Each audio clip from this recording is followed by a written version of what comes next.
हरे कृष्णा। तो चैतन्य महाप्रभु का आविर्भाव बहुत ही नज़दीक आ पहुंचा है, कल ही है। और कुछ दिनों से हम प्रतिदिन सुबह चैतन्य महाप्रभु की लीलाओं को श्रवण करने का प्रयास करते हैं। तो आज एक विशेष गौर लीला को हम श्रवण करेंगे, जिसको समझना बहुत ही कठिन है। बल्कि जिस लीला के द्वारा भगवान अपने भक्तों के प्रति उनका प्रेम कितना अधिक है उसको दर्शाते हैं। और इतना ही नहीं बल्कि चैतन्य महाप्रभु आनंद अनुभव करते हैं अपने भक्तों का गुणगान करने में। गुणगान ही नहीं बल्कि ये भी सिखाते हैं कि किसी का गुणगान करना है तो अकेले में नहीं करना है। किसी का गुणगान करना है तो क्या करो, सबके समक्ष करो। और इस लीला से ये भी एक और विशेष गुण भगवान अपना प्रकट करते हैं, वो है भक्त वत्सलता। और दूसरा भगवान ये स्थापित करना चाहते हैं चैतन्य महाप्रभु कि वो सर्वज्ञ है। सर्वज्ञ, सबके ज्ञाता है। तो ऐसे चैतन्य महाप्रभु की ये जो लीला है चैतन्य भागवत में हमें प्राप्त होती है, मध्य खंड में अध्याय 9 और अध्याय 10 में, जिसमें लगभग 600 श्लोकों में इस लीला का वर्णन किया गया है और ये बहुत बड़ी है। तो प्रयास करेंगे कि इसको जितना समय हमें अलाउ करता है इसका श्रवण करने के लिए। तो वृंदावन दास ठाकुर कहते हैं, ये बेशुन चैतन्य महापरकाश, जय सर्व वैष्णवेर सिद्धि अभिलाष। कि आप लोग ध्यान से सुनो चैतन्य महाप्रभु की जो महाप्रकाश लीला है, जिसके द्वारा वैष्णवों ने अपनी जो सिद्धि है या अपनी जो मनोवांछा है उसकी पूर्ति की थी। सात प्रहरिया भाव लोके ख्याति जार, यही प्रभु है लेना सर्व अवतार। तो बल्कि ये जो लीला है इसके दो नाम हैं, एक है महाप्रकाश लीला और दूसरा क्या है, सात प्रहरिया भाव। 7 प्रहर, जब 7.5 दंड हो जाते तो उसका एक प्रहर बनता है ना। और 3 घंटे का क्या होता है, एक प्रहर होता है। तो भगवान इस लीला को कंटिन्यूअसली करते हैं 7.5 प्रहर, 7 21 हो जाता है। भगवान 21 घंटे के लिए ये लीला प्रकट करते हैं और जिसमें उनके भक्तगण भाग ले रहे हैं। तो पूरे दिन भर रात्रि के अंतिम प्रहर तक ये लीला चल रही थी। पूरा दिन कितने प्रहर का होता है, दिन रात 8 प्रहर, उसमें से एक प्रहर छोड़ के ये पूरा सबसे बड़ी लीला ये भगवान चैतन्य ने प्रकट की थी। और जिसमें क्या किया था उन्होंने, जही प्रभु है लेना सर्व अवतार। उन्होंने ये भी स्थापित किया, अहम सर्वस्व प्रभवः मत्त सर्वम प्रवर्तते, कि सारी चीज़ें मुझसे ही उत्पन्न होती है। आध्यात्मिक जगत हो या भौतिक जगत हो, इतना ही नहीं बल्कि सारे अवतारों का सोर्स भी कौन हो, मैं हूँ। कृष्णस्तु भगवान स्वयं। अद्भुत भोजन यही अद्भुत प्रकाश, जारे तारे विष्णु भक्ति दाने रविलास। तो भगवान का ये अद्भुत प्रकाश, अद्भुत भोजन, और उन्होंने अपने भक्तों को विष्णु भक्ति का दान प्रदान किया था। और इस लीला को भगवान चैतन्य इस महाप्रकाश लीला में प्रकट करते हैं। तो चैतन्य महाप्रभु ने अपना जो मुख्यालय बनाया था संकीर्तन का, वो श्रीवास ठाकुर का आंगन था। और आचार्यगण कहते हैं श्रीवास ठाकुर का आंगन रास क्रीड़ा स्थली से क्या है, अभिन्न है। कृष्ण जहाँ असंख्य गोपियों के संग में रास क्रीड़ा करते थे, उसी प्रकार से नवद्वीप में श्री चैतन्य देव अपने भक्तों को लेकर उसी रास क्रीड़ा की जो प्रतिकृति है, नाम संकीर्तन, प्रेम नाम संकीर्तन प्रकट करते थे श्रीवास ठाकुर के आंगन में। तो ये 1 साल ऑलरेडी खत्म हो गया था, लेकिन फिर भी ये 1 साल नाम के लिए ही था कि 1 साल तक महाप्रभु ने श्रीवास आंगन में कीर्तन किया रात्रि में, बल्कि कई युग बीत गए थे। जैसे वृंदावन में गोपियाँ रात्रि में रास क्रीड़ा में कृष्ण के साथ नृत्य किया करती थी, तो एक रात नहीं ब्रह्मा के कई दिन बीत जाते थे, तो अभी उनको पता नहीं चलता था। तो इतना दिव्य आनंद ये भगवान के संग में है, भगवान की इस लीला में है, जिसमें सारे भक्त भाग ले रहे थे। तो चैतन्य महाप्रभु आज के दिन आए श्रीवास ठाकुर के आंगन में और नित्यानंद प्रभु के साथ आए। नित्यानंद प्रभु के साथ ये चले रहे थे, तो बाकी सब भक्तों ने देखा तो सारे भक्त भी उनके संग चल पड़े और आकर श्रीवास आंगन में सब भक्त पहुंच जाते हैं। चैतन्य महाप्रभु को आवेश आ जाता है। चैतन्य महाप्रभु श्रीवास आंगन में चारों ओर देखने लगते हैं और उनके देखने मात्र से भक्त समझ जाते हैं कि चैतन्य महाप्रभु चाहते हैं क्या किया जाए, कीर्तन शुरू किया जाए। तो चैतन्य महाप्रभु के एक गवैया है जिनका नाम क्या है, मुकुंद वासु घोष आदि गाय। मुकुंद गाते हैं महाप्रभु के लिए, जो गाते हैं और श्री चैतन्य महाप्रभु नाचते हैं। तो जब भक्तों ने यह संकेत समझ लिया कि चैतन्य महाप्रभु कीर्तन चाहते हैं, तो कीर्तन शुरू कर लिया। और बाकी दिनों में जब चैतन्य महाप्रभु नाचते थे कीर्तन में, तो दास्य भाव प्रकट किया करते थे, जिनके वचनों में बहुत अधिक विनयशीलता हुआ करती थी, जिसमें भगवान बहुत अधिक विनय प्रकट करते थे, दीनहीन भावना। लेकिन और उतना ही नहीं, बल्कि आज वैसी भावना प्रकट नहीं कर रहे थे। आज वो अपने असली मूड में आए थे, असली भाव जिसको उन्होंने लंबे समय तक छुपा के रखा था नवद्वीप वासियों के सामने या अपने भक्तों के सामने। और वो क्या था उनका असली भाव, भगवत भाव, कि मैं कौन हूँ, भगवान हूँ। इस भावना से भगवान तत्पर हो जाते हैं और चैतन्य महाप्रभु कहने लगते हैं, कलियुगे मोये कृष्ण मोये नारायण मोये से भगवान देवकी नंदन। हे सुनो, कलियुगा में मैं नारायण हूँ, मैं ही कृष्ण हूँ, मैं ही देवकी का पुत्र हूँ। अनंत ब्रह्मांड कोटि माझे मोये नाथ, जत गाओ से तुई तोरा मोर दास।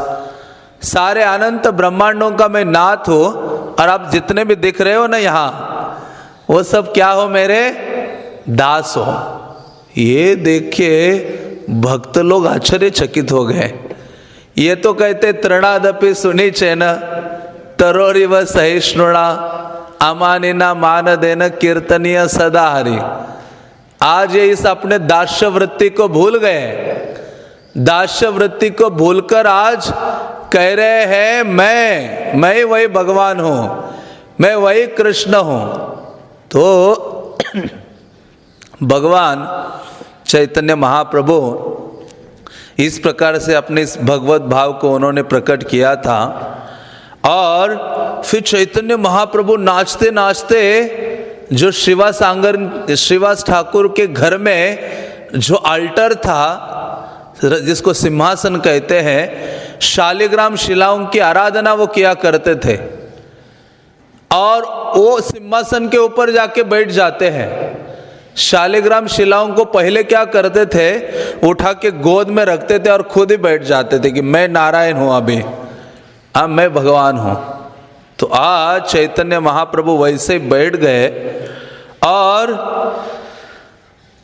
सबने, चैतन्य महाप्रभु ने क्या किया, सारे भक्तों के ऊपर जो माया का आवरण है, क्योंकि योग माया समावृता, योग माया के द्वारा भक्तों के ऊपर आवरण डालते हैं, जिसके द्वारा भक्तगण ये समझ नहीं पाते कि ये कौन है, भगवान है।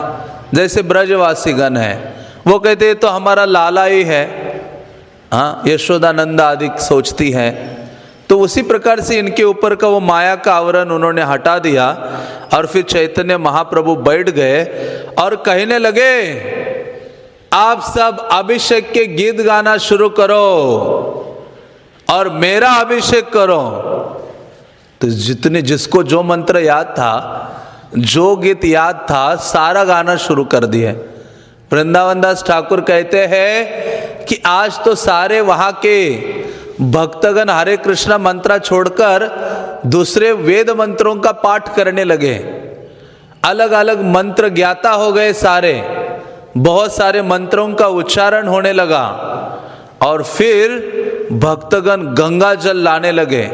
पहले तो बहुत घड़े गंगा जल लाए और उसको एक दिव्य वस्त्र से छाना गया, फिर उसमें कर्पूर आदि मिक्स कर दिया, फिर हर घड़ा नित्यानंद प्रभु के हाथ में दिया।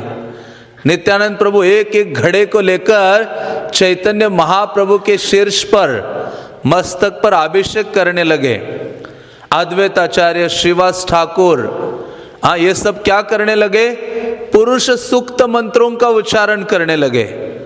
मुकुंद को जितने गीत याद थे उतने गीत गाने लगे, क्योंकि महाप्रभु को बहुत आनंद आता था। हाँ कोई भक्त आनंद में नाच रहा था, गा रहा था, और कोई तो आनंद में रो रहा था। केवल 108 घड़े ही नहीं, बल्कि वृंदावन दास ठाकुर कहते उस दिन जो महाअभिषेक हुआ था वो गंगा के हजारों हजारों घड़े जल लाया गया, जिसके द्वारा चैतन्य महाप्रभु का अभिषेक हो गया। और इस अभिषेक का लाभ उठाने के लिए देवतागण भी आ गए छुपकर और वो भी अभिषेक करने लगे। इसलिए कहते जार पाद पद में जल बिंदु दिले मात्र, जिन भगवान के चरण कमलों में एक जल का बूंद देने मात्र से व्यक्ति यम के पाश से छूट जाता है। तो सोचो उनके ऊपर इतना घड़े अभिषेक करने से क्या होगा, कितना लाभ होगा। इसलिए जो भगवान का अभिषेक करते हैं वो बहुत लाभदायक है। हरि भक्ति विलास में सनातन गोस्वामी लिखते हैं, यावंति जल बिंदुनि मम गात्रे निवेशयत तावद वर्ष सहस्राणि स्वर्गलोके महीयते। वो कहते हैं कि भगवान वहां बोल रहे हैं, सनातन गोस्वामी कहते हैं यावंति जल बिंदुनि मम गात्रे निवेशयत, कोई व्यक्ति मुझे जल से अभिषेक करता है मेरा, तो भगवान कहते हैं वो वैकुंठ आकर निवास करने लगता है। भगवत धाम उसको बहुत आसानी से प्राप्त हो जाता है। तो इतना लाभ वहां प्राप्त हो रहा था श्रीवास ठाकुर के घर में। बल्कि श्रीवास ठाकुर और ये सब भक्त ही नहीं, बल्कि उनके घर में जितने दास दासियां थी वो सब लोग चैतन्य महाप्रभु का अभिषेक करने लगे। इसलिए तो वृंदावन दास ठाकुर कहते हैं यही लाभ है भक्त की सेवा करने का। लाभ क्या है, भगवान की सेवा व्यक्ति को सरलता से प्राप्त हो जाती है। यश प्रसादाद भगवत प्रसादो।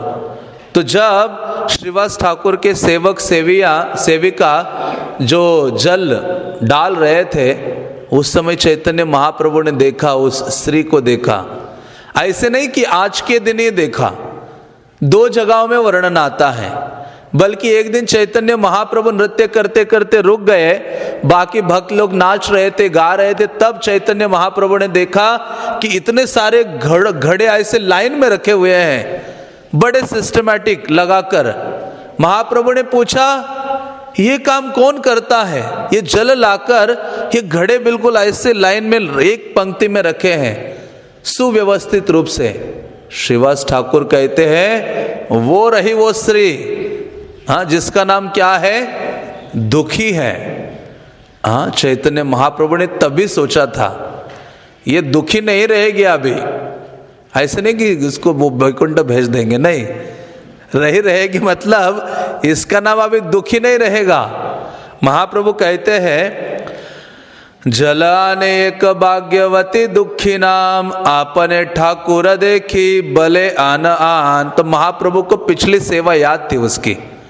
सारे भक्त कीर्तन कर रहे, नाच रहे, गा रहे, एक स्त्री है जो केवल जल लाकर सारे भक्तों को पहुंचा रही है। तो महाप्रभु को उसकी सेवा याद थी। और आज जब सभी भक्तों के सामने चैतन्य महाप्रभु का अभिषेक हो रहा था तो चैतन्य महाप्रभु ने कहा आपने ठाकुर देखी भले आन आन। अरे हे, लेके आओ, लेके आओ, खुद मांग रहे थे।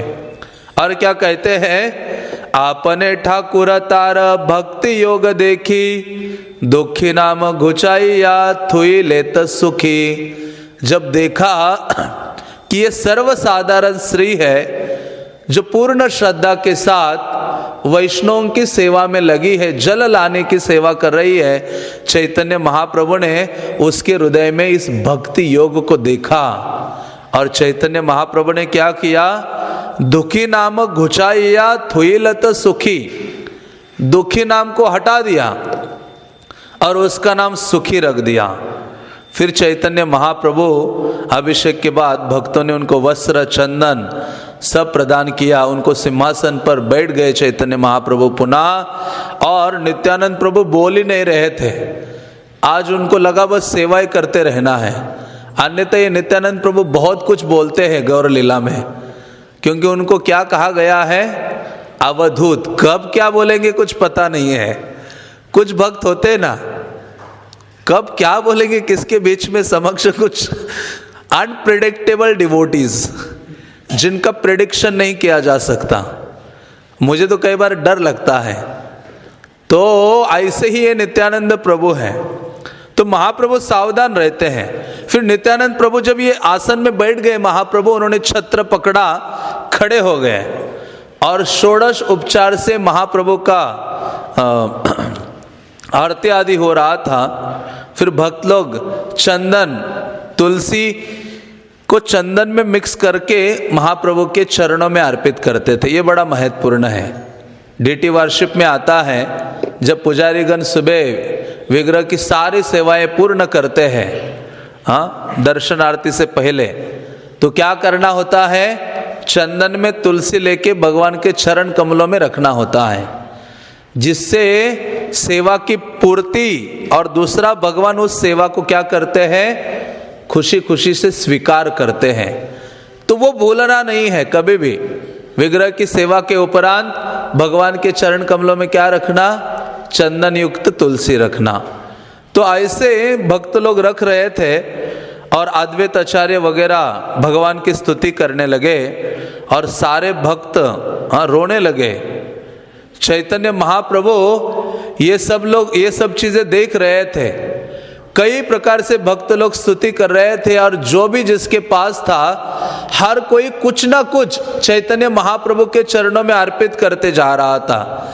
कोई तुलसी दे रहा था, कुछ वस्त्र दे रहा था, कुछ अलंकार दे रहा था। किसी के पास कुछ भी नहीं था तो क्या दे रहा होगा? दंडवत प्रणाम। कुछ भी नहीं है तो क्या प्रदान करें हम? प्रणाम अर्पित करें भगवान को उनके चरणों में। जिनकी पूजा शिवजी ब्रह्मा आदि करना चाहते हैं उनकी पूजा सरलता से श्रीवास ठाकुर के घर में उनके दास दासियां कर रहे थे। इसलिए तो कहा गया है वैष्णवेर दास दासी गणे ताहा पूजे यही मत फल है वैष्णव से बजे। कि वैष्णव को भजने का फल क्या है? कि आपको अपॉर्चुनिटी मिलती है भगवान की सेवा करने की। कोई लोग पुष्प आदि दे रहे थे, फिर चैतन्य महाप्रभु ने कहा अरे बहुत हो गया ये सारी अर्पित वस्तुएं, अभी भूख लग रही है मुझे। सबसे इंपॉर्टेंट काम क्या है हमारा? क्या है? प्रसाद पाना। कुछ भी हो सब भूल जाने के लिए तैयार है। कोई प्रोग्राम हम अटेंड करें या ना करें, लेकिन एक प्रोग्राम में जरूर उपस्थिति दर्शाते हैं। और वो कौन सा प्रोग्राम है? महाप्रसादे गोविंदे। एक ब्रह्मचारी था जिसने ज्वाइन किया, उससे कोई श्लोक याद नहीं हो रहे थे, लेकिन एक प्रार्थना उसको बहुत जल्दी याद हो गई। वो कौन सी थी? महाप्रसादे गोविंदे। कुछ भी सेवा हो, हाँ, जैसे भक्त लोग हरे कृष्णा गाते रहते हैं, ये ब्रह्मचारी कुछ भी सेवा कर रहा हो, चाहे बाथरूम सफाई कर रहा हो, तभी भी क्या गाते रहता था? महाप्रसादे गोविंदे। उसको इतना प्रेम हो गया था उस प्रार्थना से, चाहे वो सो रहा है, जग रहा है, खा रहा है, पी रहा है, ट्रैवल कर रहा है, सब जगह एक ही प्रार्थना। मानो ये कलयुग का धर्म है। कलयुग धर्म है नाम संकीर्तन, ये तथार्थे अवतीर्ण श्री सच्चिनंदन। हाँ, सच्चिनंदन इस नाम संकीर्तन के लिए अवतरित हुए हैं।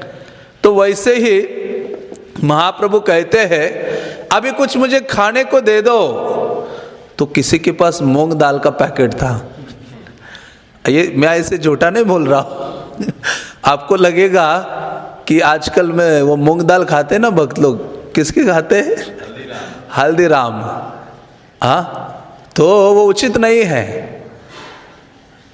तो वहाँ कोई भक्त जिसके पास मूंग दाल था, वो दौड़ के गया। महाप्रभु ऐसे हाथ करके सिंहासन में हाथ खोल के बैठे थे, उनके हाथों में मूंग दाल दी जाती है। कोई केले दे रहा है, कोई दही दे रहा है, दूध दे रहा है, मक्खन दे रहा है, कोई देख रहा है मेरे पास कुछ है ही नहीं, वहां से वो दौड़ रहा है सराय की ओर, हाँ, लाने के लिए कुछ ना कुछ खरीद के ले आऊंगा और प्रदान करूंगा।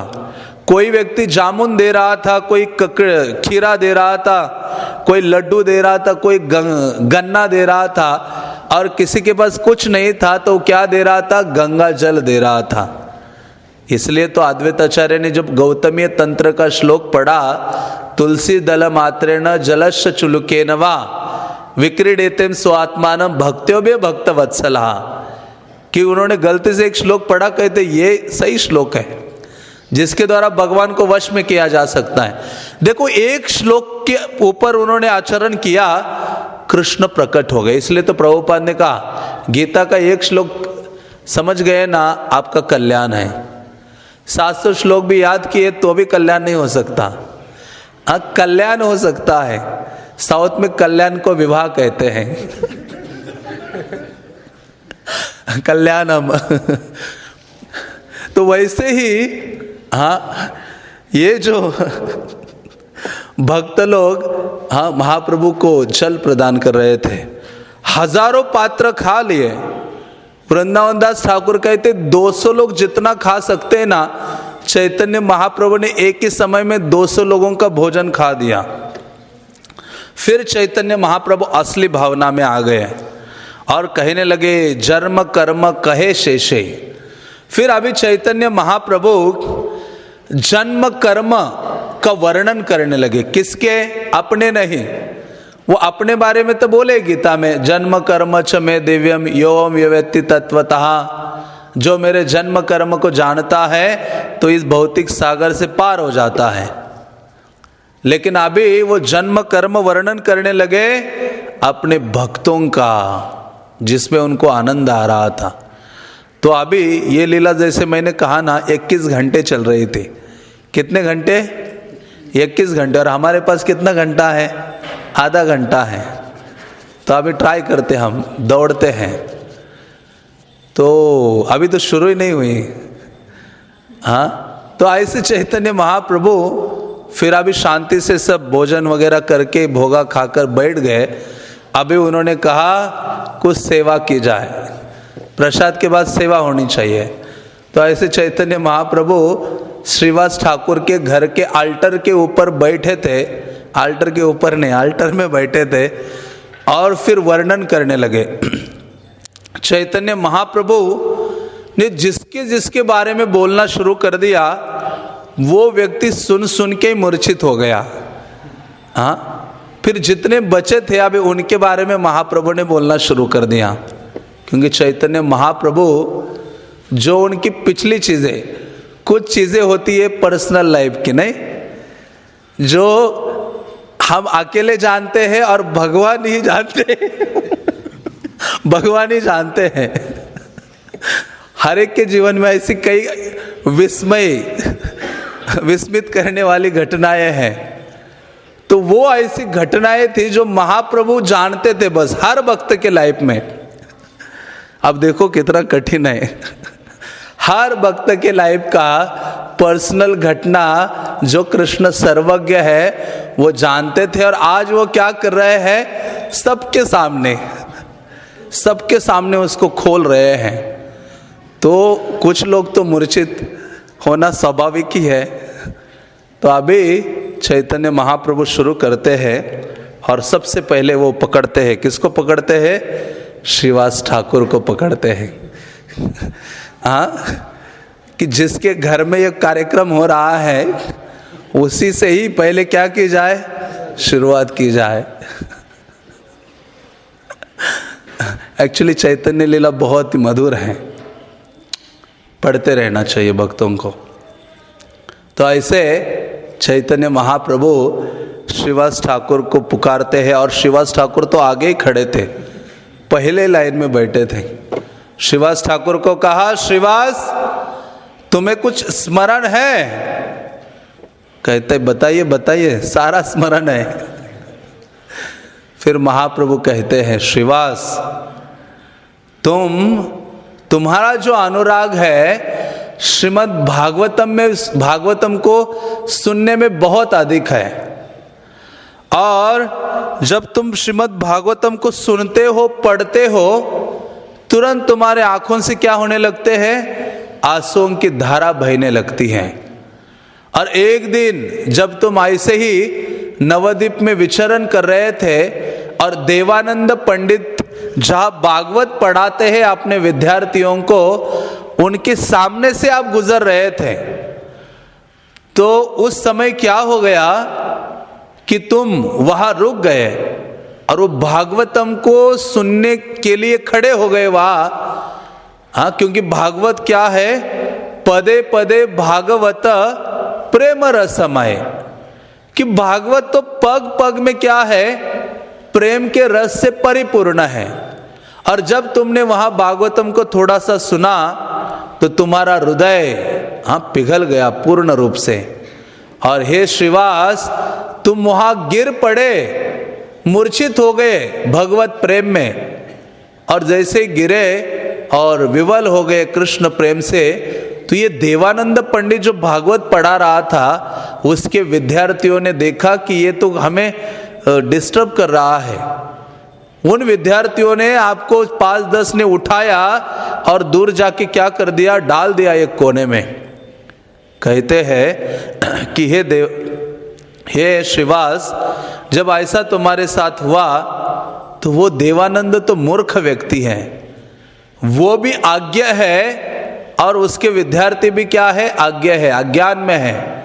इसलिए तो देवानंद पंडित को भी क्या लगा था, अपराध लगा था, क्योंकि उन्होंने वो कार्य नहीं किया था, उनके शिष्यों ने किया था, लेकिन उन्होंने कुछ बोला नहीं, चुप्पी मारी। तो शिष्य कुछ करता है तो उसका फल किसके पास जाता है, गुरु के पास। हाँ, इसलिए तो जो शिष्य है गुरु को दीक्षा के समय, दीक्षा काले भक्त करे आत्मसमर्पण। दीक्षा का अर्थ क्या है, उस समय भक्त पूर्ण रूपेण आत्मसमर्पण करता है। और जो भक्त वास्तव में गुरु के प्रति आत्मसमर्पण करता है दीक्षा के समय, कृष्ण उसको अपने समान मानते हैं। हाँ, चैतन्य चरितामृत कहते हैं, इतना बड़ा पद देते हैं, लेकिन आत्मसमर्पण की आवश्यकता है। हाँ, तो इसलिए शिष्य को सावधान होना चाहिए अपने कार्यकलापों के प्रति। और फिर ये श्रीवास वहां से जब वो उनकी मूर्छा दूर हो जाती है तो श्रीवास ठाकुर बहुत दुखी हो गए थे। एकांत में श्रीवास ठाकुर बैठ गए वहां से चल के, और उन्होंने श्रीमद् भागवतम का जो कॉपी उनके पास था उसको देखते रहे। श्रीवास एक एकांत में एक कोने में जाकर और उसको देखते देखते रोने लगे, क्रंदन करने लगे। तो चैतन्य महाप्रभु कहते हैं, श्रीवास देखिया तुम्हारा दुख श्री वैकुंठ हैते, आविर्भाव हैला मत तुम्हारा देहते। हे श्रीवास, जब मैंने देखा कि तुम बहुत अधिक दुखी हो गए हो, उस समय मैं वैकुंठ में दुखी हो गया और वहां से मैं वैकुंठ छोड़कर आ गया और कहा आ गया तुम्हारे हृदय में अपने आप को मैंने अवतरित कर लिया। तबे आमी यही तोरा हृदय बसिया, कांदा इलो से हमारा प्रेम योग दिया। फिर चैतन्य महाप्रभु कहते हैं, मैं तुम्हारे हृदय में बैठकर तुम्हें रुलाया और अधिक रुलाया मेरे प्रति, और तुम्हें मैंने ये प्रेम योग है, कृष्ण प्रेम है, वो प्रदान कर दिया। और तब तुम श्रीमद् भागवतम को देख के पुनः आनंदित हो जाते हो और इतना रो पड़ते हो भागवतम को सुनकर देखकर कि मानो वहाँ वर्षा हो गई है, सब जगह भीग जाती है। जब श्रीवास ठाकुर ने यह घटना सुनी तो श्रीवास ठाकुर आनंद से विवल हो गए और श्रीवास ठाकुर भूमि पर गिर पड़े, हाँ, सांस लेने लगे जोर जोर से। हाँ, तो ऐसे ही चैतन्य महाप्रभु एक एक भक्त की जो पूर्व घटित घटनाएं हैं उनका वर्णन करने लगते हैं। और जब भक्तों ने श्रीवास ठाकुर के हृदय के प्रेम को देखा, क्योंकि कोई नहीं जानता था कि श्रीवास ठाकुर का भागवतम में कितना प्रेम है। हमारी स्थिति क्या है, हम दिखाना चाहते हैं, दिखावे की भक्ति है। हम सोचते दिखाएंगे नहीं तो कैसे पता चलेगा कि आपके बीच में एक शुद्ध भक्त भी रहता है। हाँ, तो हम क्या करते हैं, ये दिखाना चाहते, स्थापित करना चाहते हैं कि आपको साक्षात्कार हो जाए कि आपके बीच में एक शुद्ध भक्त क्या करता है, रोज विचरण करता है। ऐसे हमारी स्थिति है। तो लेकिन श्रीवास ठाकुर कदापि ऐसा नहीं करते थे। महाप्रभु ने उनके इस दिव्य अनुभूति को सबके सामने प्रकाशित किया और भक्त लोग आनंद मग्न हो जाते हैं। फिर चैतन्य महाप्रभु तांबुल खाने लगते हैं, फिर से कुछ भक्त नाचने लगते हैं, गाने लगते हैं और कुछ भक्त जोर जोर से चिल्लाते हैं, जय सच्चिनंदन गौर हरि। बोलिए जोर से, तो सारे भक्त ऐसे उच्चारण करने लगते हैं। तो चैतन्य महाप्रभु फिर से दूसरे भक्त को बोलते हैं, कहते तुम्हें याद है जब तुम्हें बुखार आया था, हाँ, तो मैं तुम्हारे पास बैठकर तुम्हारे बुखार को क्या कर दिया था, मैंने कम कर दिया था, हटा दिया था। ये सुन के वो दूसरा भक्त मूर्छित हो गया, फिर से उसको बुखार आ गया। लेकिन अभी चैतन्य महाप्रभु और एक भक्त को पकड़ते हैं जो उनके गुरु थे। चैतन्य महाप्रभु ने कहा, गंगादास महाप्रभु गंगादास की टोल में पढ़ा करते थे। टोल में स्कूल, ये टोल नहीं। हाँ, महाप्रभु कौन से टोल में जाते थे, गंगादास के टोल में जाके पढ़ा करते थे। बल्कि एक ही हफ्ते गए स्कूल में, आपको पता है, लगभग 12 दिन शायद, और 12 दिनों में इतनी विद्वत्ता हासिल की वो गंगादास चिंता में पड़ गए। वो कहते ये मुझे पढ़ा सकता है अभी। कहते निमाई तुम नया स्कूल शुरू कर दो। फिर निमाई ने, एक भक्त थे जिनका नाम था मुकुंद संजय, आते हैं ना गौर आरती में, संजय मुकुंद वासु घोष आदि गाय। ये मुकुंद संजय एक पूरा नाम है। एक मुकुंद अलग थे, एक संजय मुकुंद थे, मुकुंद संजय थे। जिनके घर बड़ा था, जिसके घर में चंडी मंडप था, बड़ा सा मंडप था। निमाई पंडित ने जो अपना पहला स्कूल शुरू किया था, पाठशाला, वो इनके घर में की थी। तो ऐसे गंगादास को चैतन्य महाप्रभु ने कहा, गंगादास तुम्हें स्मरण है एक रात्रि में तुम अकेले भाग रहे थे। गंगादास कहते अच्छा, अकेले रात को भाग रहा था? फिर महाप्रभु कहते अकेले नहीं भाग रहा था, तुम तो अपने पूरे परिवार को लेकर रात को भाग रहे थे। मुस्लिमों के भय से, और डर के मारे पूरे पत्नी बच्चे सबको लेके भाग रहे थे। नवद्वीप से गंगा के किनारे चले गए थे और नौका का घाट जो है वहाँ पहुँच गए थे, ताकि आपको नौका मिले और आप ये मुस्लिमों से, यवनों से अपने परिवार की रक्षा कर सकोगे। इस भावना से तुमने घर छोड़ के भाग गए थे, लेकिन वहाँ रात भर वहाँ खड़ा रहना पड़ा। कोई नौका नहीं मिली, कोई नौका वाला नहीं मिला। अभी रात्रि का अंतिम प्रहर बचा था, तो तुम चिंता करने लगे, तुम जोर जोर से क्रंदन करने लगे कि मेरे समक्ष मेरे परिवार को यदि यवन मुस्लिम स्पर्श करेंगे तो मैं अपना शरीर गंगा में क्या करूंगा, अभी त्याग दूंगा। और उसी समय मेरा स्मरण करने लगे और मैं वहां प्रकट हो गया, एक नाविक के रूप में आ गया गंगादास, एक मल्लाह के रूप में आ गया तुम्हारी रक्षा करने के लिए। और जैसे ही मैंने पगड़ी वगैरह बांधी थी, आपने आपको छुपाया हुआ था, नाव लेकर मैं वहां खड़ा हो गया था रात्रि के अंतिम प्रहर में तुम्हारे लिए। तो तुम मुझे कहने लगे, गंगादास क्या कहते हैं उस नाविक को, अरे भाई अमर राख एक बार, जाति प्राण धन देह सकल तोमार। कहते कि अरे भाई आप मेरी रक्षा करो, मैं अपना जाति प्राण धन सब कुछ तुम्हें देने के लिए तैयार हूं। एक टका एक जोड़ बख्शिश तुम्हार, रक्षा कर परिकर संगे कर पार। कहने लगे गंगादास, तुम रोते हुए कहने लगे कि आप मेरी रक्षा करो, मेरी नहीं मेरे परिवार के साथ सबकी, मेरी पत्नी बच्चे आदियों की। मैं आपको 1 टका दूंगा, 1 रुपया दूंगा और 1 जोड़ी नई धोती दूंगा, ऐसे बोला था तुमने। हाँ, तबे तो माँ संगे परि कर करी पार, तब निज वैकुंठे गे लाम आर बार।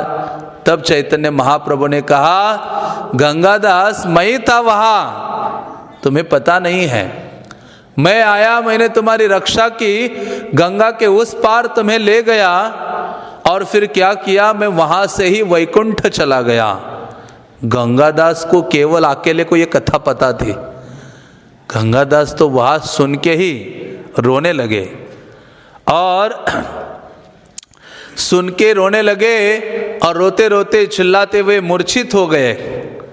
हाँ, तो ऐसे चैतन्य महाप्रभु गंगादास को ये बताते हैं। फिर अभी संध्या का भी, ये सुबह शुरू हो गया था ये लीला, अभी संध्या हो गई तो गौर आरती का समय हो गया। अभी कुछ ही लोगों का ये वर्णन किया था महाप्रभु ने। जैसे गौर आरती का समय हो गया, उस समय महाप्रभु को सबने मालाएं पहनाई, इतनी मालाएं महाप्रभु ने धारण की, सब शरीर में चंदन लगाया गया और फिर तुमुल ध्वनि से कीर्तन होने लगा, सब भक्त नाचने लगे। फिर चैतन्य महाप्रभु ने तीसरे भक्त को आदेश दिया। पहले तो दुखी पर कृपा की, फिर श्रीवास ठाकुर, फिर गंगादास और फिर अभी कौन थे, श्रीधर पंडित, खोला वेचा श्रीधर। चैतन्य महाप्रभु ने कहा, आसिया देखू को मोर प्रकाश विधान, जाओ जाओ उस कोला वेचा श्रीधर कर पकड़ के लेके आओ मेरे पास, और मेरे आज का ये जो प्रकाश लीला है ना, उसको आने दो, उसको देखने दो मेरा प्रकाश। ऐसे महाप्रभु ने कहा। भक्त कहते कहाँ रहता ये कोला वेचा? नवद्वीप इतना बड़ा था, चैतन्य भागवत में वर्णन आता है, अरबुद खरबुद मतलब अरबों अरबों खरबों लोग नवद्वीप में निवास करते थे। उस समय पूरे विश्व से लोग वहां पढ़ाई करने के लिए आते थे। मैं एक बुक पढ़ रहा था जिसमें वर्णन आता है कि पूना से भी लोग वहां पढ़ने के लिए जाते थे। मैंने कहा अच्छा, नवद्वीप में वहां पहुंच जाते थे, संस्कृत आदि पढ़ने के लिए जाते थे।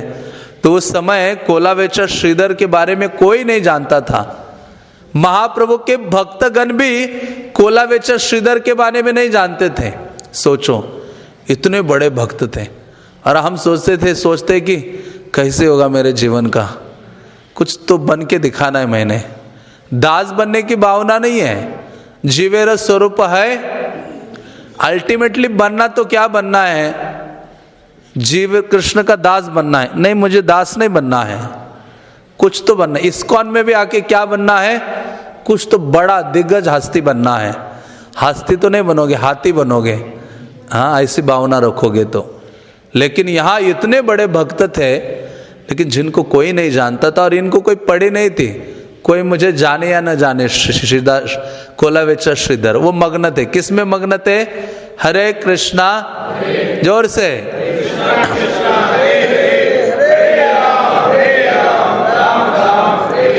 फिर चैतन्य महाप्रभु ने कहा ये कोलावेचा श्रीधर रहता कहाँ है? ऐसे नहीं कि वो बहुत मेन मार्केट में रहता था। नगरे रांते गिया था कि ह बसिया, जे मोरे डाकये तारे आनी ह धरिया। चैतन्य महाप्रभु ने कहा ये नवद्वीप है ना, नवद्वीप जहाँ खत्म होता है वहाँ इनका घर शुरू होता है। कहते हैं नवद्वीप के अंत में ये व्यक्ति वहाँ रहता है, नवद्वीप के अंत में गंगा के किनारे, और जो जोर जोर से चिल्लाता रहता है, आवाज आएगी जहां से चिल्लाने की, समझ लेना वो घर किसका है? कोलावेचा श्रीधर का है। भक्तों ने कहा जो आज्ञा। अभी चैतन्य महाप्रभु आज्ञा दे कौन नहीं दौड़ेगा? कई भक्त दौड़ने लगे। दौड़ते दौड़ते ये भक्त लोग पहुंच जाते हैं, वहां पहुंच जाते हैं तो दूर से ही जोर जोर से आवाज आ रही थी हरि नाम की। हाँ, हमने इस लीला को कई बार सुना है। तो जोर जोर से आवाज क्रंदन कर रहे थे, हरि नाम ले रहे थे कोलावेचा श्रीधर, जिनके पास कुछ भी नहीं था। एक धोती थी जिसमें 17 छेद थे। कितने छेद थे? और एक ही बर्तन था, लोहे का बर्तन था। चैतन्य भागवत कहता है उनके घर में एक कोने में एक लोहे का बर्तन पड़ा रहता था, उसका इस्तेमाल पानी के पीने के लिए, खाने के लिए, जितने भी कार्य करने हो एक ही बर्तन से। ऐसा उनका जीवन था। और छत थी, घास की छत, कुटिया थी जिसमें रहते थे। बारिश के दिनों में पानी टपकता था अंदर, और उसके ऊपर ही उनकी खेती होती, कद्दू वगैरह सब लताएं उस कुटिया के ऊपर उगाती थी। कोलावेचा श्रीधर ऐसे रहते थे और इतना जोर जोर से हरि नाम लेते थे कि दूसरों को परेशानी होती थी। लोग क्या कहते थे उनके बारे में? महाचाशा बेटा भाते पेट भरी खाए। कहते ये हाँ, महाचाशा बेटा भाते पेट नाई भरे, क्षुदाय व्याकुल हया रात्रि जागी मरे। कहते इसको पेट भर के भात खाने को नहीं मिलता है रात को, इतनी भूख लगती है, इतनी भूख लगती है कि वो रात भर चिल्लाता है। तो इस प्रकार से भक्तों को जज करते हैं जो भौतिकतावादी हैं। तो ऐसे लोग उनकी निंदा आदि किया करते थे। और ये भक्त लोग जब पहुंचे तो उन्होंने कहा कि चलो चलो श्रीधर, आपको श्री चैतन्य महाप्रभु निमाय पंडित बुला रहे हैं, आपको अपनी महाप्रकाश लीला प्रकट की है वो दिखाना चाहते हैं। तो जैसे ही चैतन्य महाप्रभु का नाम सुना ना, उस कुटिया में कोलावेचा श्रीधर ने वाही मूर्छित हो गए। मतलब ये तो बड़ा साधारण सा था मूर्छित होना। हमें अभी 2-3 दिन से चैतन्य भागवत पढ़ता हो तो हर एक पेज में पता नहीं कितने लोग मूर्छित हो जाते हैं। तो ऐसे ही मूर्छित हो गए। कोई नाम सुन के मूर्छित हो रहा है, कोई कीर्तन सुन के मूर्छित हो रहा है, कोई प्रसाद पाके मूर्छित हो रहा है। और हम क्लास चालू रहता है तभी मूर्छित हो जाते। हमारी भयावह दशा है। तो तब चैतन्य उनको पकड़ के ले जाते, उठा के ले जाते।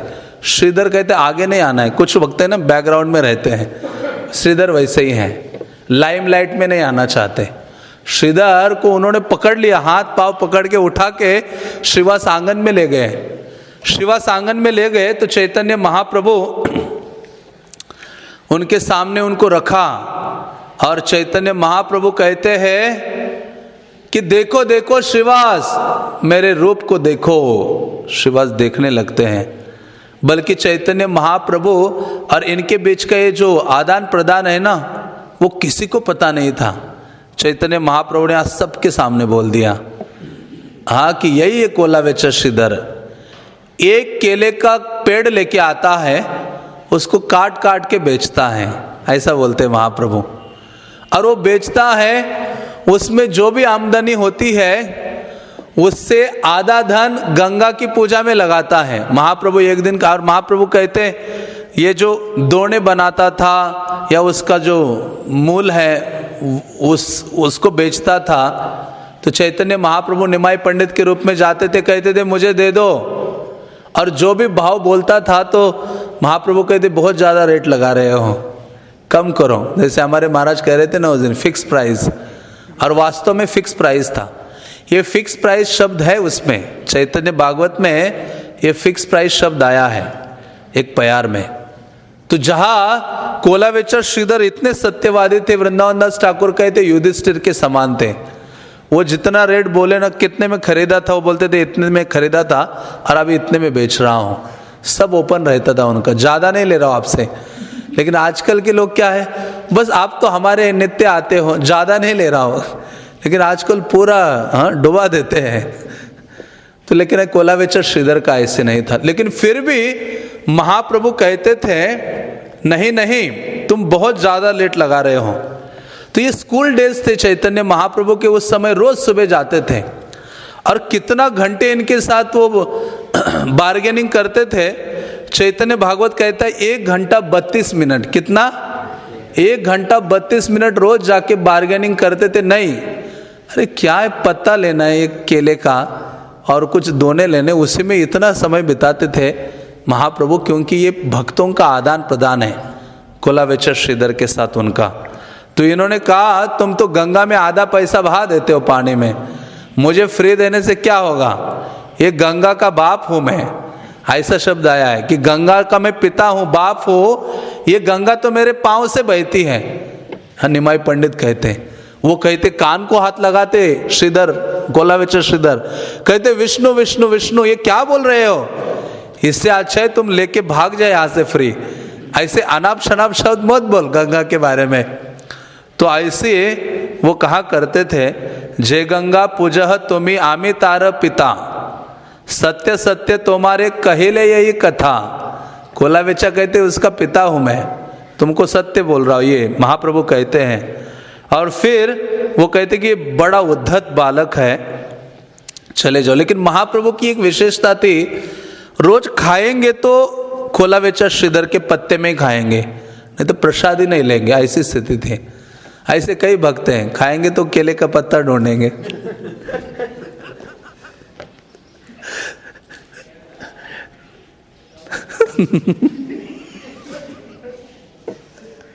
तो वैसे ही कोलावेचर श्रीधर का पत्ता चैतन्य महाप्रभु स्वीकारते हैं। तो वहाँ वृंदावन दास ठाकुर इस पत्ते के बारे में एक प्यार लिखते हैं। वो कहते हैं, भक्तेर पदार्थ प्रभु है न मते खाय, कोटि है लेवो अभक्तेर उलटी ना चाहे। कहते भक्तों के पदार्थ भगवान मांग मांग कर खाते हैं, लेकिन कोई कोटि रुपए किसी के पास हो, लेकिन भगवान उसके ऊपर दृष्टिपात नहीं करे, ऐसे देखते भी नहीं उसके। हाँ, धन उसने जो पदार्थ बनाए उसकी ओर देखते नहीं है। तो ऐसे कोलावेचर श्रीधर और महाप्रभु के बीच के वार्तालाप को कौन समझ सकता है। और ये दोनों को ही पता था, महाप्रभु ने भक्तों के सामने स्थापित किया। और फिर महाप्रभु ने कहा, प्रभु बोले श्रीधर देख रूप मोर, अष्ट सिद्धि दान आजी करे देवु तोर। चैतन्य महाप्रभु ने कहा, कोलावेचा श्रीधर आज मेरा रूप देखो, मैं अष्ट सिद्धि तुम्हें प्रदान करना चाहता हूं।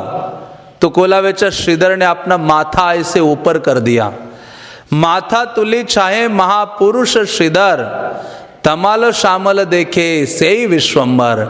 आज कौन सा रूप देखा था उन्होंने? श्याम सुंदर त्रिभंग रूप। महाप्रभु ने अपना ये गौर रूप को अप्रकट किया उनके सामने, उस सिंहासन में तुरंत त्रिभंग रूप में खड़े हो गए और कोलावेचा श्रीधर को अपना त्रिभंग रूप दिखाया, जिसमें उन्होंने हाथों में बंसी धारण किए थे, जिनके साथ में बलराम खड़े थे। लक्ष्मी उनको तांबुल दे रही थी, ब्रह्मा भी थे, शिवजी भी थे, उनकी स्तुति कर रहे थे। और जो अनंत शेष अपनी छत्र उन्होंने प्रदान किया था, ये सब देखकर अभी कौन मूर्छित हो गए? कोलावेचा भी मूर्छित हो गए।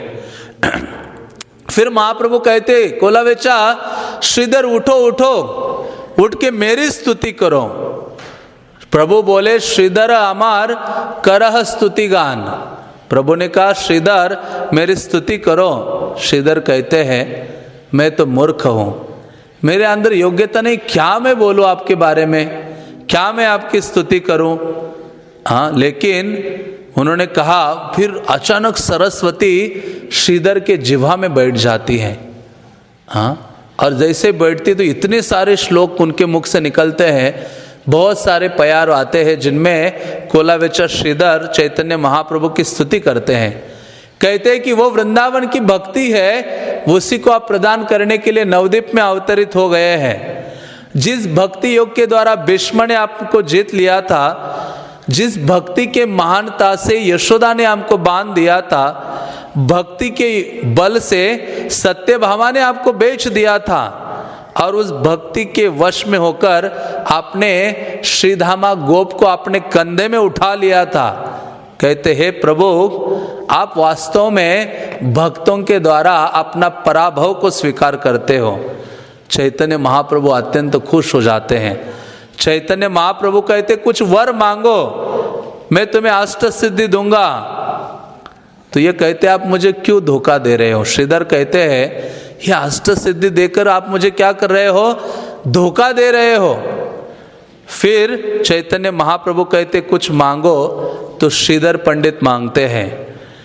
वो कहते हैं, जे ब्राह्मण काड़ी नील मोर खोला पात, से ब्राह्मण हवुक मोर जन्म जन्मनाथ। जो ब्राह्मण रोज मेरे घर आकर, मेरे दुकान में आकर केले का पत्ता और वो सामान लेकर जाता है, वही ब्राह्मण, ये जो बालक है, वो जन्म जन्म तो क्या बना रहे? मेरा नाथ बना रहे।